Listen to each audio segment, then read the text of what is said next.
Good morning, students. Today we are here to discuss about soil stabilization. In last class we discussed about soil compaction, various field methods of soil compaction, that was rolling, damping, vibration. Next we discussed about laboratory methods of soil compaction, that was standard Proctor test, modified Proctor test. We also discussed about factors affecting compaction and effects of compaction on soil properties. The next topic which was left in this unit 3rd, was soil stabilization. I have prepared a small PPT for you all. You all please go through it and you can ask different questions wherever required.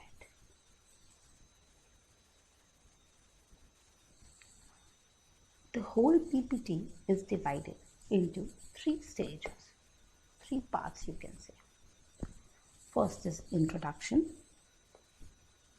second is methods, and last one is the modern methods of soil stabilization that we commonly we are using nowadays, that is geotextile. First of all, we need to know what is soil stabilization. Introduction. The definition, basically how to understand about soil stabilization is to know what the term is soil stabilization. The soil stabilization means the improvement of stability or modification of different properties of the soil by the use of different methods like controlled compaction, proportioning, or addition of suitable admixtures or stabilizers. As you can see, there is a comparison between 2 types of soil. One is compacted soil and other is non-compacted soil. As we know, soil is a 3-phase structure which consists of solid particles, voids which can be air voids as well as water voids. In the first figure, which is a non-compacted one, the void spaces are mostly covered by air particles, and we can also say that the volume of the voids covered by air is more. In the second picture, the total volume of the soil is reduced as the solid particles are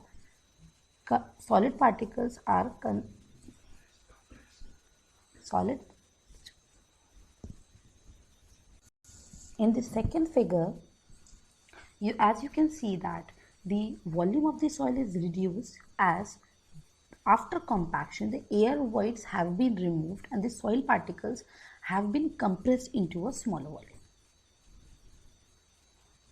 This is the modification which is done after soil compaction, after soil stabilization.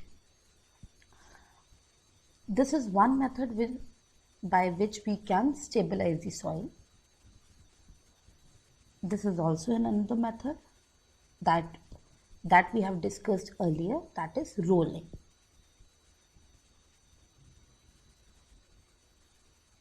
The next method,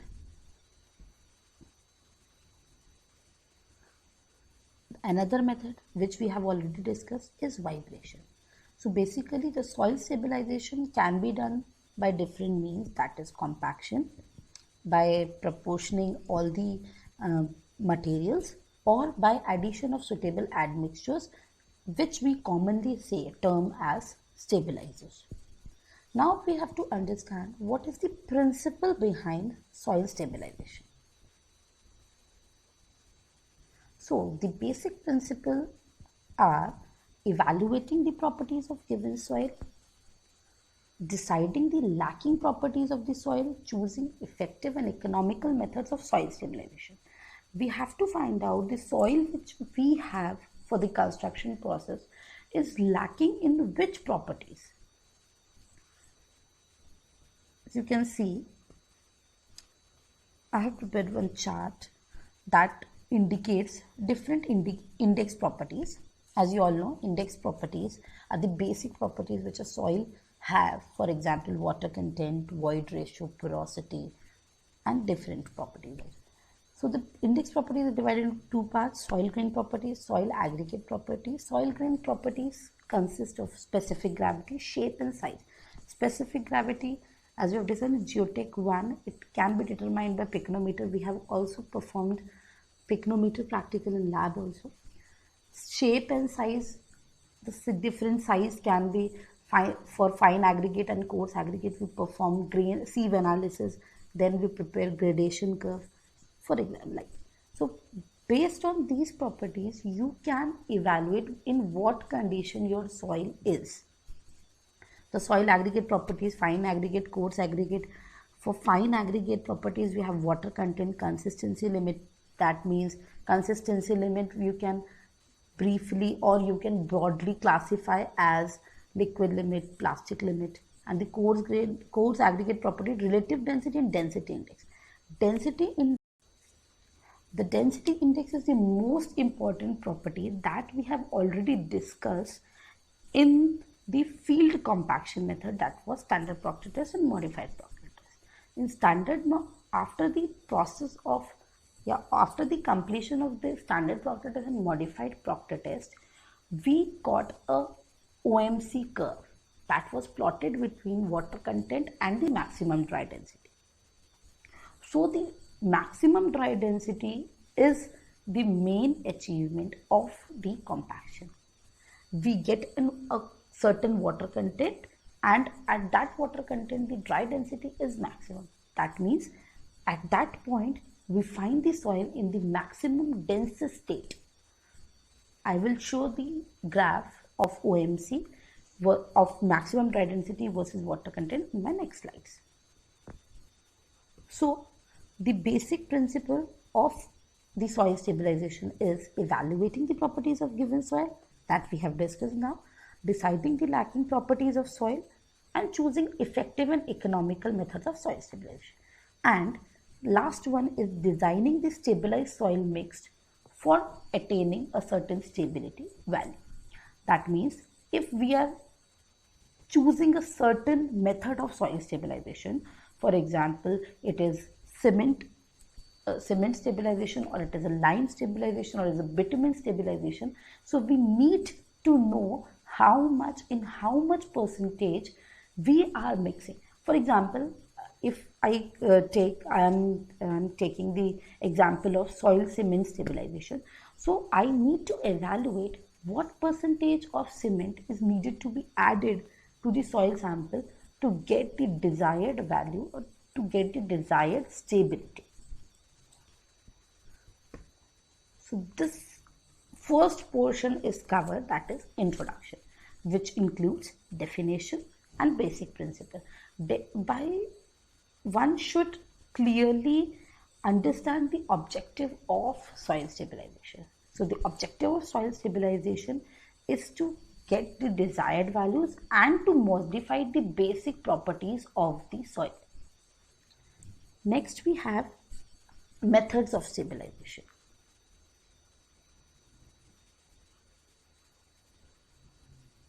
So these all are the methods of stabilization. First is the mechanical stabilization. Second one is the soil cement stabilization. Third one is the soil lime stabilization. Next one is the soil bitumen stabilization, lime fly ash stabilization, and lime fly ash bound mechanism. So first one is the mechanical stabilization. The basic principle of mechanical stabilization is the proportioning and proper compaction. This is the perfect example of a mechanical stabilization. Proportioning and effective compaction. Both are important. Now we have to discuss what are the factors that are affecting mechanical stabilization. First one is the mechanical strength of aggregate. You have to understand the most important factor which would be affecting the mechanical stabilization is the strength of aggregate. That means the crushing strength of aggregate, which would decide the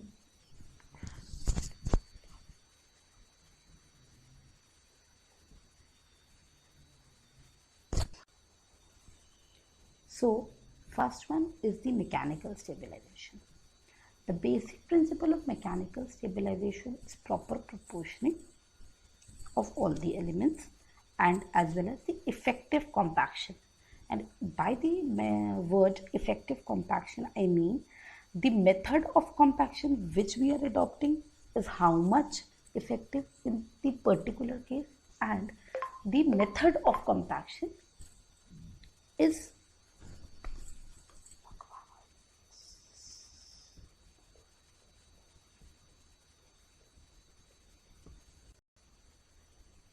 so the first one is mechanical stabilization. The basic principle of mechanical stabilization is proper proportioning of all the elements as well as effective compaction. By the term effective compaction, I mean the method of compaction which is suitable for which case. We have discussed where we use rolling, where we use stamping, and where we use vibrators. You have to refer to the last class where we use which type of rolling, where we use which type of stamping and vibration. So the effective compaction is necessary. This is the perfect example of mechanical stabilization. Next, we need to understand what are the factors which are affecting this mechanical stabilization. First one is the mechanical strength of aggregate. Second one is the gradation of the soil. Third one is the properties of the soil. Fourth one is the presence of soil. And last one is the compaction. The first factor, mechanical strength of aggregate, by this we mean what is the crushing value or what is the strength of the aggregate which it would impart on the application of certain load which would come during the compaction process, which because there are coarse aggregate and the voids of the coarse aggregate are filled by fine aggregates. So the crushing values of both the aggregates is necessary. Next one is the gradation. As we have discussed in Geotech 1, the gradation of the soil, यानी कि जो आपका sieve analysis है, the sieve analysis of these soil particles, that is we perform in laboratory and we get this particular graph in which on the y-axis there is percentage final and on the x-axis there is particle size, okay, which is in the log scale. So there are three types of soil. First one is well graded, second one is poorly graded, and third one is gap graded. By the term poorly graded soil, the graph is in this shape due to, since in poorly graded soil we have only one size of particles. So by this curve you can see that the whole soil sample is made up of all the soil particles of nearly about same size, which is not good. The third one, the gap graded, this is also not good, because in gap graded we have one size set of particles, we have another set of size particles, and we have one missing size particle. The best soil for the effective compaction, or you can say for providing good strength, is the well graded soil. For well graded soil is defined as it have all size particles, larger size particles also and smaller size particles also, which can impart good strength. The larger size particles would create air, which will create voids in which smaller size particles would enter. So for more would be the well graded, more would be your soil towards the well graded, more would be the effective your mechanical stabilization. Next, Next is the properties of the soil. We have already discussed all these properties would affect soil stabilization in some or other way. For example, if we consider about water content, we already know one of the most basic method of soil stabilization is the compaction. We have already discussed in the previous class about maximum dry density and water content curve, which is obtained from various laboratory methods as the standard Proctor test and modified Proctor test. At lower water content, the soil, the maximum dry density is lower.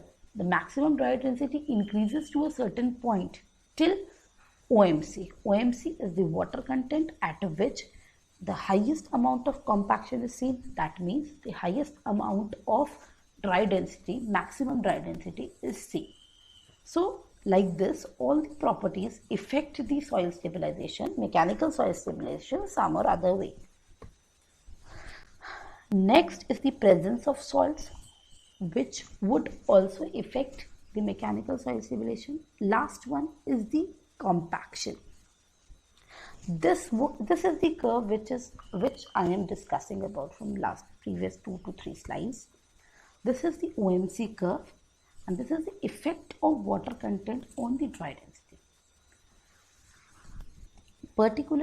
The peak of this curve is known as maximum dry density, and the water content at which this maximum dry density is obtained is known as optimum moisture content. This particular portion is known as dry side of optimum, and this particular curve is known as wet side of optimum. So the compaction would depend upon whether you are compacting on the dry side of the optimum, whether you are compacting on the wet side of the optimum. This is the curve which you obtain from standard Proctor test. If I have to compare on this same whole curve the results of modified Proctor test, the graph would shift a little bit upward side and a little bit to the origin, which implies that we obtain a higher maximum density or higher amount of compaction in compared to standard Proctor test. So these were all the previously discussed was about mechanical stabilization. Next one is soil cement stabilization. The soil cement stabilization by this particular method we implies that we would create a soil cement mix which would increase the strength of the soil, and this soil cement can be used as a sub base or base coats for all type of pavements, as shown in this diagram. Particularly, the bottommost portion is the untreated subgrade. Above the untreated subgrade, there is a treated subgrade, which is a soil cement mix. Means the soil in the modified subgrade is stabilized with the cement which we normally use in the construction process.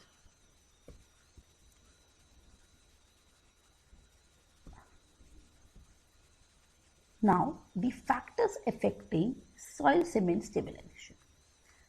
As we have discussed, the factors affecting in mechanical stabilization, same different types of factors are varying here. First is the soil. The basic जो properties हमने पहले discuss की हुई थी soil के बारे में, जो कि आपकी सॉइल को first one is the particle size distribution, as we have discussed earlier, gradation. Next one is the clay content. The clay content would influence the soil cement stabilization. Specific surface, liquid limit and plastic limit. Since we are discussing about soil cement mix, the soil particular in the subgrade is tested for its liquid limit, plastic limit, shrinkage limit, as well as its water content, as well as its specific gravity, and these are all the terms which would influence the soil cement stabilization. The factor which would be influencing the soil cement stabilization is the percentage of cement. How much percentage of cement you are adding? Pulverization and mixing of this, which process you are using? Compaction, which method of compaction you are using? We have discussed earlier, compaction is the basic method which we use for the soil stabilization.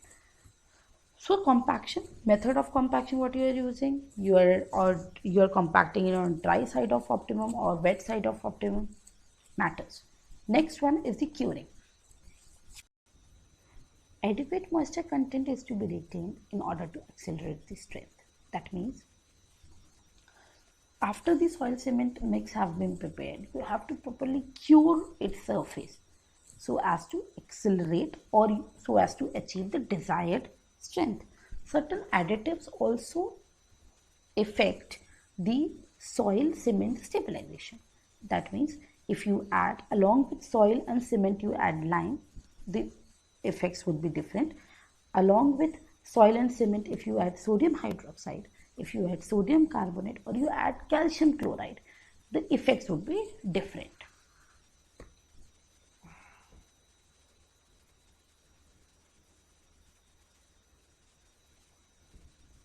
Next one is the how to prepare a soil cement mix. So there are 4 points which are to be noted down. First one is the soil cement specimens are being prepared with different cement contents in constant volume modules. How you prepare the molds for cement concrete. The compressive strength of these specimens are tested after 7 days of curing. A graph is plotted which would represent the various compressive strength which is being observed with different cement content. The cement content corresponding to a strength of 17.5 kg per centimeter square is taken as design cement content. Now this graph would be different for different type of soils. As we have discussed earlier, the factors which are affecting the soil cement mix is the type of soil. Okay. And this is a particular diagrammatic representation that is representing what is the effect of soil cement stabilization. As you all know, I have already shown in before slide about soil compaction, and I have shown you a OMC curve. So as you can see, the moisture content is on x-axis and the tri-unit weight is on y-axis. The first one is soil with cement, 2.5%, 5% and 7.5%. That means first one is soil without cement. You can observe that the maximum dry density is lower. As you increase the percentage of cement, 2.5%, the maximum dry density increases and the OMC decreases. As you increase to 5%, the maximum dry density increases and the OMC decreases, and same as in the 7.5%. So this particular graph shows that soil cement stabilization is enhancing the properties of the soil. Okay, the next type of stabilization is soil lime stabilization. Soil lime has been widely used as a modifier or binder. Just as in previous type of stabilization we use cement, in this type of stabilization we use lime. The last point is to be noted that this type of soil stabilization is effectively used in expansive soils with high plasticity index. Right? We have to go through all the types of soil for the construction process. So we have to consider, or we have to evaluate, or we have to evaluate all the type of strength. That means if we have expansive soil, that means we are not going to construct. This is not the case. We have to undergo construction process, and therefore we stabilize the soil. So soil lime stabilization is effective for the expansive soil. Factors affecting soil stabilization. Soil stabilization through lime. First one is the lime content. The amount of lime content, as you increase, the effect would be different. Type of lime, compaction, curing, and additive. Compaction I have discussed earlier. The compaction factor would be in all the type of stabilization, because it is a basic process of stabilization of soil. Curing and additives. This is a graph which is showing how is the change in compaction, or how is the change in strength of the soil you can observe with the varying percentage of lime. Okay, so the first one is showing soil plus 5% lime. The second one is showing soil plus 5% lime plus 1%.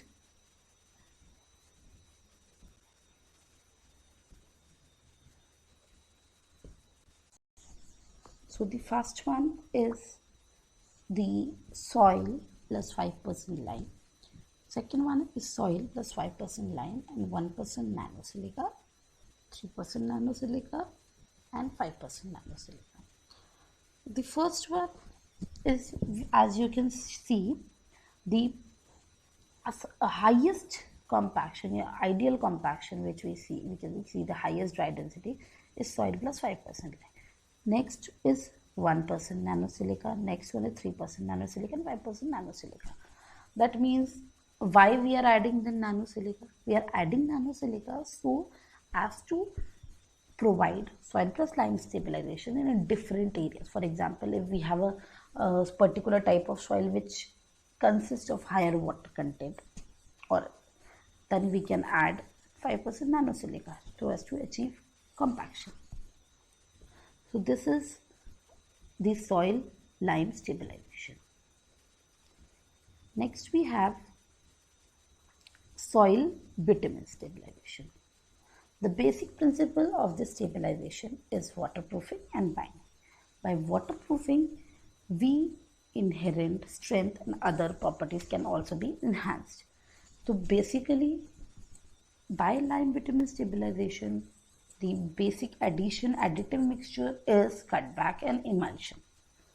And the bitumen stabilized layers of soil can be used as the subbase and base coat. As we all know, the soil subgrade pavement is divided into 4 parts. First one is the soil subgrade, subbase, base, and wearing course. So the bitumen stabilized soil can be used in the subbase or base course. The factors affecting bitumen stabilization is the soil, type of bitumen, amount of mixing, additives, and most important, compaction. Next we have lime fly ash stabilization, lime fly ash bound mechanism. Lime fly ash stabilization means soil plus lime, as we have discussed above, and the fly ash, which is a byproduct of coal industries, basically thermal power plants. The fly ash that they generate out of power generation is of no use, and we usually create blocks and bricks to construct for the construction process, and we also stabilize the soil by fly ash. So these were all the methods of soil stabilization. The most modern method of soil stabilization is the geotextile stabilization. So geotextile is what? it has been in use since early 1970s. They were used to wrap compacted soil in layers to produce a stable composite structure. And geotextile reinforced soil somewhat resembles the popular sandbag walls which have been used for some decades. What are the type of geotextiles? Geotextiles are basically made up of polymers such as polyester or propylene. They are divided into three categories in which they are prepared. First one is the woven fabric. This is a woven fabric. This is a type of geotextile we use soil stabilization. The next one is non-woven fabric. This is a type of geotextile which is available in form of sheets. Next one is knitted fabric. This is a knitted fabric, a knitted geotextile which we use. Next one, as you can see, what are the function of geotextile? The function of geotextile is filtration. It prevents, it is useful for drainage purpose, it is used for separation, it is used for reinforcement and sealing. These all functions can be well explained or well understood through these diagrams. The first one is a comparison of two soils. One is without geotextile and one is with geotextile. As the load of a wheel comes, a soil sample without geotextile can be displaced and can be not that much stable in comparison to a soil stabilized with a geotextile. The geotextile, the type of geotextile we discussed above, woven, non-woven or your knitted fabric, can be used in sheets in this form and can stabilize the soil and can hold the layer of the pavement. This is the effect of geotextile, as you can say. This is another diagram which is explaining about another method which is explaining about the effect of geotextile. It can be used for the filtration purpose, drainage purpose. In the particular type of in all type of pavements and in all type of roads, the basically problem is the water stacking problem, which is solved by the geotextile, by the presence of geotextile. Next one is the separation. You can use as in this figure, one portion is without geotextile and other portion is with geotextile. So your road surface is divided, your road pavement is divided into different layers. In right hand figure, as we can see, with the presence of geotextile, the crushed aggregate layer and the fine aggregate layer is being separated in a nice way, and without geotextile, as the impact of the wheel comes, this separation is not seen. Next one is reinforcing one. This is the total hole diagram which is explaining how the geotextile is helpful for the drainage purpose, for the separation purpose and for the reinforcement purpose. So these were the type of geotextile and the function of geotextile.